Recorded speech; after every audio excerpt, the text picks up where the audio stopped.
The glass shattered again. It was the third time this week. Mr. Raymond Hale, one of the city's most powerful businessmen, closed his eyes and pinched the bridge of his nose as the sound of another terrified maid echoed through the marble halls. "Sir, I can't do this anymore," the woman stammered, clutching her bag, tears in her eyes. "That child, she's not normal." Before he could reply, she bolted for the door. And once again, silence fell upon the mansion, except for the faint giggle of a 7-year-old girl standing at the top of the stairs, a stuffed rabbit clutched in her arms, eyes too sharp for her age. Her name was Lily Hale. And no maid lasted more than 3 days with her. The mansion's staff whispered that Lily was cursed, or worse. Since her mother's death 2 years ago, she'd become a storm no one could calm. She'd scream for hours, destroy toys, lock doors, and whisper cruel things that no child should even understand. Mr. Hale tried everything: nannies from elite agencies, therapists, even private tutors flown in from overseas. Each one left trembling, swearing never to return. Until one cold morning, a woman named Clara Evans arrived. She wasn't glamorous like the others.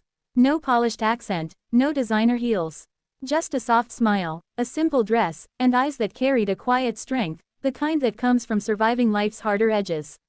"I hear you need someone to look after Miss Lily," Clara said calmly when the butler hesitated at the door. "You won't last a day," he muttered under his breath.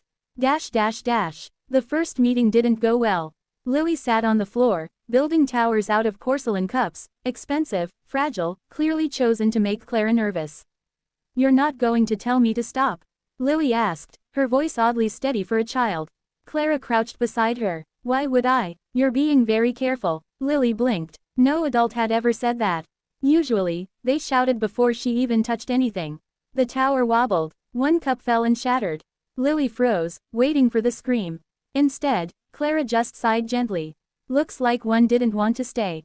Happens sometimes. That day, for the first time in months, Lily didn't throw a tantrum. Over the next weeks, the impossible began to happen.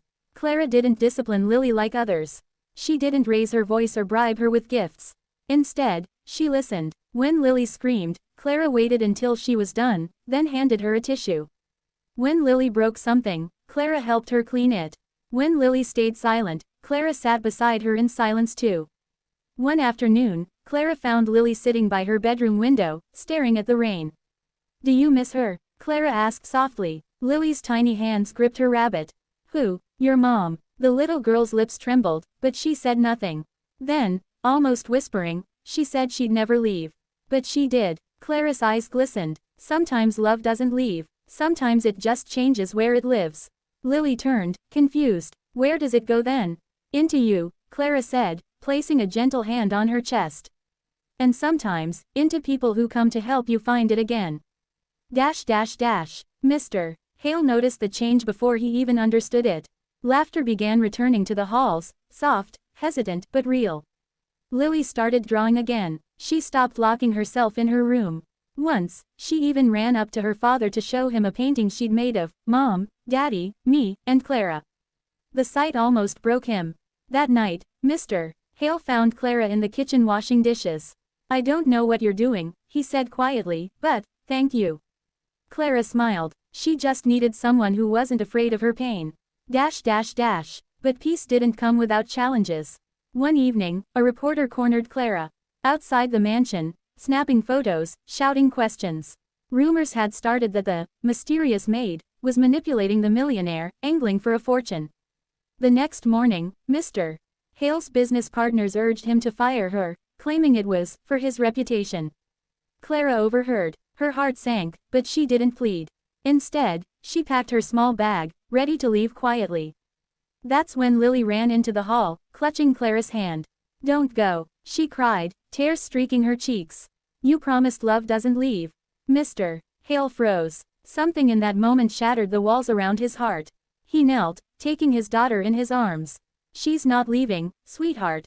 Not this time." He looked up at Clara, eyes filled with unspoken gratitude. "Stay, please."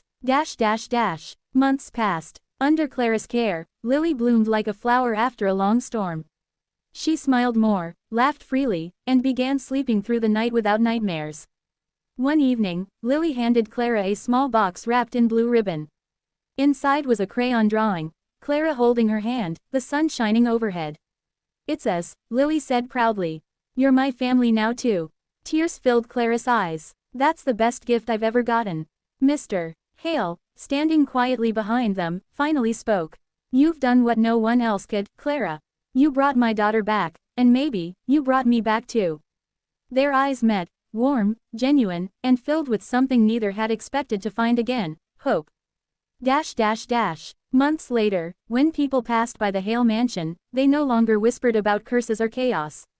Instead, they saw a father, a daughter, and a woman who turned grief into grace, proving that love doesn't need wealth or perfection, only patience and kindness. Clara didn't just tame the millionaire's little daughter. She healed two broken hearts, doing the impossible not with magic, but with love that refused to give up.